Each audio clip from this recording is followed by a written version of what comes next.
तो ये भारत का भूगोल सेकंड पार्ट है। तो इंडियन जियोग्राफी हम यहाँ पे देख रहे हैं। तो इससे पहले भी एक पार्ट इसका हो चुका है कंप्लीट, तो आप जाके लास्ट वीडियो देख सकते हैं, जिससे कि जो टॉपिक हमने कवर किए थे वो टॉपिक आपके क्लियर हो जाए। तो यहाँ पे थ्योरेटिकल हम पढ़ रहे हैं, आपके चाहे एसएससी का एग्जाम हो या रेलवे का एग्जाम हो, सभी एग्जाम के लिए यहाँ पे हम इंडियन जियोग्राफी को यहाँ पे देख रहे हैं। और आप सभी के लिए जितने बार मोस्ट इंपोर्टेंट क्वेश्चन बन सकते हैं पूरा हम थ्योरेटिकल यहाँ पे पढ़ा रहे हैं। तो कुछ भी यहाँ पे मिस नहीं होगा अगर आपने इस पूरी सीरीज को कंप्लीट किया, तो आई एम श्योर कि आपको किसी भी एग्जाम में कोई भी क्वेश्चन नहीं निकलेगा इंडियन जियोग्राफी से। तो चलिए आज की क्लास स्टार्ट करते हैं। उससे पहले आप सभी से रिक्वेस्ट करना चाहूँगा कि अगर आपने अब तक हमारे चैनल को सब्सक्राइब नहीं किया है तो फटाफट से चैनल को सब्सक्राइब कर लें, साथ में बेल आइकन पर प्रेस कर लें, ताकि आने वाली सभी वीडियोस आप सभी को सबसे पहले मिलती रहें। तो चलिए आज का टॉपिक यहाँ पे स्टार्ट करते हैं।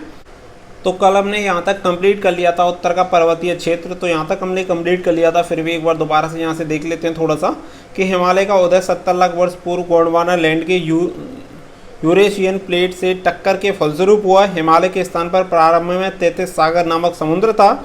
राजस्थान की खारी झीलें इसी समुद्र का अवशेष हैं, जैसे कि सांबर, पुष्कर, आना सागर, लून करनसर और डीडवाना। तो ये सभी उसके जो जितनी बार झीलें उसके अवशेष हैं, जो 33 सागर था। चलिए, तो यहाँ तक हमने कल कंप्लीट कर लिया। तब यहाँ पे आगे आते हैं और यहाँ पे देखेंगे कि पश्चिम में हिंदू कुश तथा भारत म्यांमार सीमा पर अराकन योमा हिमालय के ही दक्षिणी विस्तार हैं। अंडमान निकोबार हिमालय का ही जल में डूबा हुआ भाग है। तो यहाँ नंबर सेकंड पे देखेंगे कि उत्तर का मैदान। तो यहाँ पे उत्तर के मैदान देखेंगे, ये विश्व के सबसे उपजाऊ एवं विशाल मैदानों में से एक हैं। गंगा, सिंधु और ब्रह्मपुत्र की सिल्ट में इसका निर्माण हुआ है। इस मैदान को 4 भागों में विभक्त किया जाता है। तो 4 भागों में से बांटा गया है। 4 भागें अगर यहाँ पे देखें तो भावर, तराई, बांगर और खादर, तो 4 भागों में से डिवाइड किया गया है, याद रखिएगा। आगे देखते हैं इस तरीके से कि सबसे ऊपर वाले को भावर, फिर नीचे वाले को तराई, उससे नीचे बांगर और उससे नीचे जो आता है वो खादर। नंबर 1 भावर क्या है, भावर के बारे में देख लेते हैं। ये हिमालय का पर्वतीय पदीय क्षेत्र है। ये नदियों द्वारा लाए गए कंकड़ों पत्थरों से निर्मित है। इसकी चौड़ाई 1/2 एंड 1 किलोमीटर है। आधी से 1 किलोमीटर तक है, ठीक है, आधे किलोमीटर से 1 किलोमीटर तक है। बी यहाँ पे देखेंगे तराई, ये भावर से आगे का क्षेत्र है जो पर्वत पद के समांतर विस्तृत है और इसकी औसत चौड़ाई 50 किलोमीटर तक है। गोरखपुर से पीलीभीत तक गोरखपुर की तराई का विस्तार है 700 किलोमीटर। तराई नम भूमि होती है जहाँ संघन वृक्षारोपण होता है। नेक्स्ट देखेंगे बांगर, तो ये तराई से आगे का भूभाग है जो नदियों द्वारा लाई गई सिल्ट से निर्मित है। दोमट मिट्टी से बना ये क्षेत्र अत्यंत उपजाऊ है। पंजाब से यूपी तक बांगर का विस्तार है। पंजाब को बांगर का छाया कहा जाता है। तो चलिए आगे देखेंगे खादर। तो खादर के बारे में जान लेते हैं। ये बांगर की तुलना में अपेक्षाकृत निचला मैदान है जो नदियों द्वारा लाई गई सिल्ट से अभी भी निर्मित हो रहा है। बिहार और बंगाल खादर प्रदेश हैं। थार का मरुस्थल देखेंगे, तो थार के मरुस्थल की यहाँ पे बात करें तो राजस्थान में अरावली के पश्चिम का क्षेत्र मारवाड़ कहा जाता है। यह थार के मरुस्थल का भारतीय भाग है। इस क्षेत्र में औसत वार्षिक वर्षा 10 सेंटीमीटर होती है। यह क्षेत्र मारवाड़ी व्यापारियों के लिए जाना जाता है। इंदिरा नहर, जोड़ तथा खेजरी के वृक्षों के कारण इस क्षेत्र का परिदृश्य में बदलाव आया है। और वहीं पे अगर हम बात करें दक्षिणी पठार की, तो यह एक विशाल पठार है जो विश्व का प्राचीनतम भूखंड है। इसे गोंडवाना लैंड के नाम से भी जाना जाता है। तो याद रखिएगा, ये भी काफ़ी बार पूछ लिया जाता है कि जो आपका दक्षिण का पठार है उसे किस नाम से जाना जाता है, तो गोंडवाना लैंड के नाम से भी इसे जाना जाता है। नर्मदा के उत्तर में अनेक पहाड़ भी इसी पठार का अंग हैं, जैसे अरावली, विंध्य, सतपुड़ा, छोटा नागपुर का पठार और राजमहल की पहाड़ियाँ। आगे देखेंगे तो आगे बात कर लेते हैं। अरावली विश्व की सबसे प्राचीनतम पर्वत है। तो ये भी काफ़ी बार प्रश्न पूछ लिया जाता है कि सबसे पुरानी पर्वत श्रृंखला कौन सी है, तो यहाँ पे याद रखिएगा अरावली सबसे पुरानी पर्वत श्रृंखला है। और दक्षिण का पठार और काली और लाल मिट्टी से निर्मित है। काली मिट्टी से निर्मित होने के कारण ये गेहूँ, कपास और गन्ना के लिए उपजाऊ है। यह पठार खनिजों के लिए भी जाना जाता है। समुद्र तटीय क्षेत्र के बारे में जान लेते हैं। तो भारत के पश्चिम में ताप्ती से कन्याकुमारी तक सह्याद्री पर्वतमाला स्थित है। इसे पश्चिम घाट भी कहा जाता है। यह 25 से 50 किलोमीटर चौड़े मैदान का निर्माण करता है जो अत्यंत ही उपजाऊ है। पूर्वी घाट का विस्तार उड़ीसा से नीलगिरी तक है। यह चक्रवात को भी रोकता है। नीलगिरी पूर्वी और पश्चिमी घाट का मिलन बिंदु है। इसके दक्षिण में 3 पहाड़ियाँ हैं, तीनों पहाड़ियों के नाम यहाँ पे देख लेते हैं। पहली पलनी, अन्नामलाई और कार्डमम। पूर्वी घाट अपेक्षाकृत कटा फटा, अतः पश्चिमी घाट से होकर निकलने वाली अनेक नदियाँ इसी से होकर बंगाल की खाड़ी में गिरती हैं। अब बात करते हैं कच्छ के रण की। तो यहाँ पे रण वास्तव में समुद्री दलदल है। कच्छ का रण मैग्रावे वनस्पति तथा जंगली गधों के लिए जाना जाता है। तो याद रखिएगा, रण का कच्छ के लिए जो जंगली गधे हैं वो काफ़ी फेमस हैं। इससे भी संबंधित कई बार प्रश्न पूछ लिए जाते हैं। जहाँ पेट्रोलियम के भंडार भी खोजे गए हैं। सर क्रीक और कौरी क्रीक इसी क्षेत्र में स्थित हैं, जो भारत पाकिस्तान के मध्य विवादित क्षेत्र हैं। कच्छ के रण को बायोस्फीयर रिजर्व घोषित किया गया है। लूनी नदी इसी रण में विलीन हो जाती है। तो राजस्थान में एक लूनी नदी बहती है जो कि रण के कच्छ में जाके विलीन हो जाती है। आगे देखेंगे तो आगे आता है उत्तर पूर्वी भारत। तो उत्तर पूर्वी भारत की यहाँ पे बात करें, ये सिक्किम तथा 7 अन्य राज्यों का समूह है जिन्हें 7 सिस्टर कहते हैं। यह क्षेत्र हिमालय तथा घने जंगलों से आच्छादित है। यहाँ 200 जनजातियाँ पाई जाती हैं।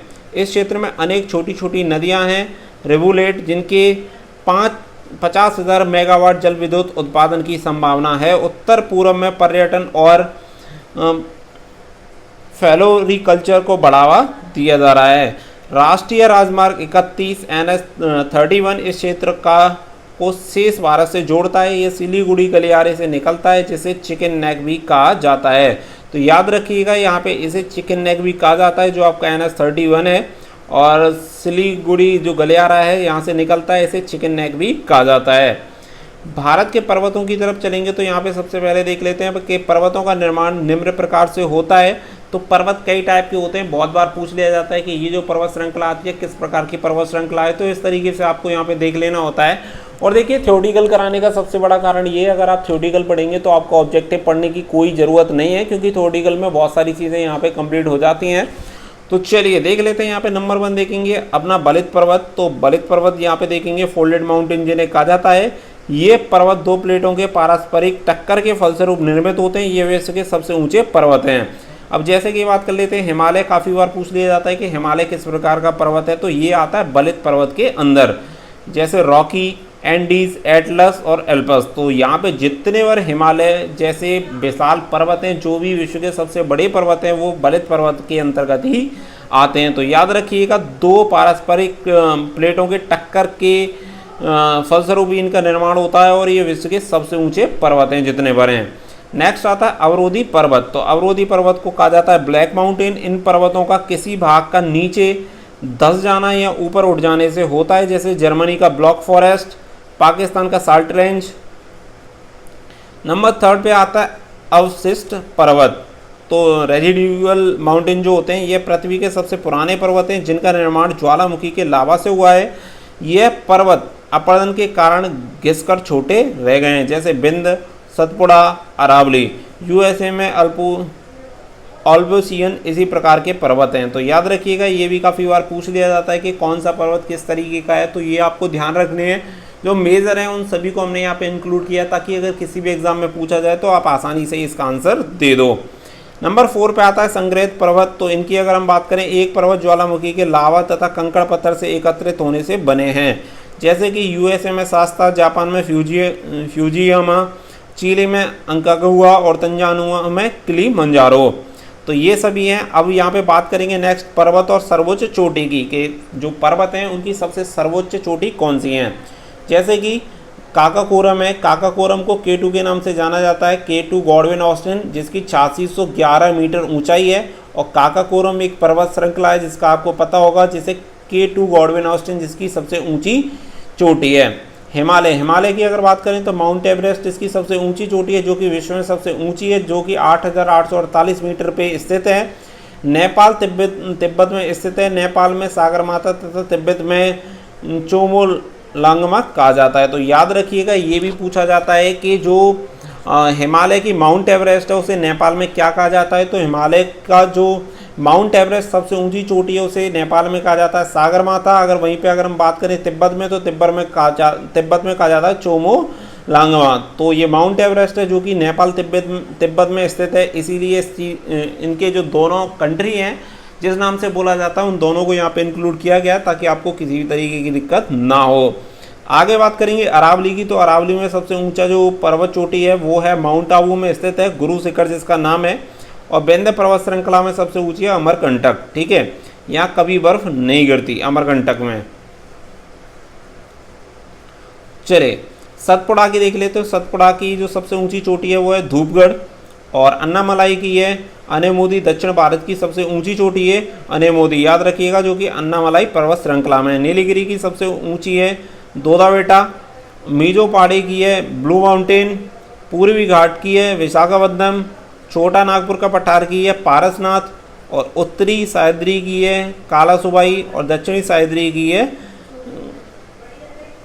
कुद्रेमुख।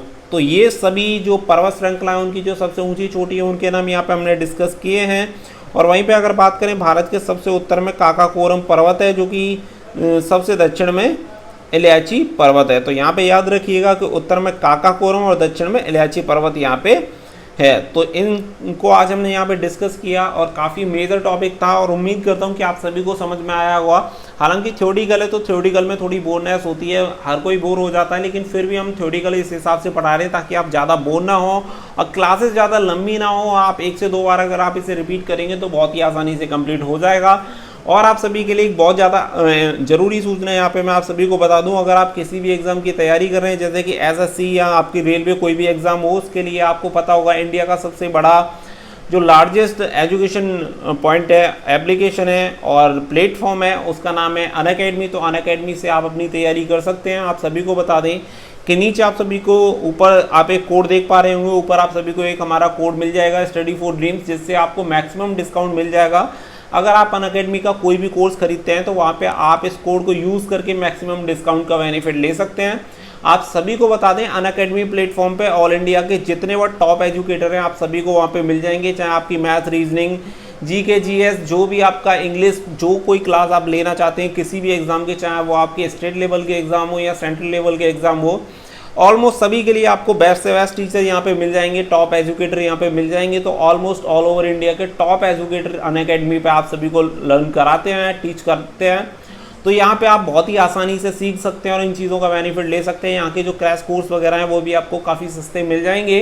तो आप अभी फटाफट से जाके अनअकैडमी जो ऐप है उसे डाउनलोड कर लें। वहाँ पे आप हमें फॉलो कर सकते हैं, अवधेश कुमार के नाम से आपको आईडी मिल जाएगी। तो फटाफट से वहाँ पे सर्च मार सकते हैं। अनअकैडमी प्लस पे आपको बहुत अच्छी लाइव क्लासेस मिल जाएंगी, जिनमें आप लाइव क्लासेस और फ्री क्लासेस, स्पेशल क्लासेस और बहुत सारे क्रैश कोर्स वगैरह आपको वहाँ पे मिल जाएंगे। इसके लिए आपको जो कोड ऊपर दिया गया है स्टडी फॉर ड्रीम्स, उसे यूज़ करना है ताकि आपको मैक्सिमम डिस्काउंट मिल सके। तो उम्मीद करता हूँ कि आज ही आप जाएंगे और अनअकैडमी ऐप को डाउनलोड करके फटाफट से इन सभी चीज़ों का ज़्यादा से ज़्यादा बेनिफिट लेंगे। और मैं आप सभी से रिक्वेस्ट करना चाहूँगा कि अनअकैडमी के बारे में मैक्सिमम अपने दोस्तों के साथ शेयर करें ताकि वो भी इस चीज़ का बेनिफिट ले सकें। और अनअकैडमी एक ऐसा प्लेटफॉर्म है जिससे आप घर बैठ के अपनी बेटर से बेटर तैयारी कर सकते हैं। तो आई होप कि आप सभी को आज की क्लास बहुत अच्छी लगी होगी। क्लास अच्छी लगी हो तो प्लीज़ वीडियो को लाइक करें, शेयर करें एंड चैनल को सब्सक्राइब कर लें ताकि आने वाली सभी वीडियोस आप सभी को मिलती रहें। तो दोस्तों फिलहाल के लिए बस इतना ही, मिलते हैं अगली वीडियो में। So thank you for watching. जय हिंद, जय भारत।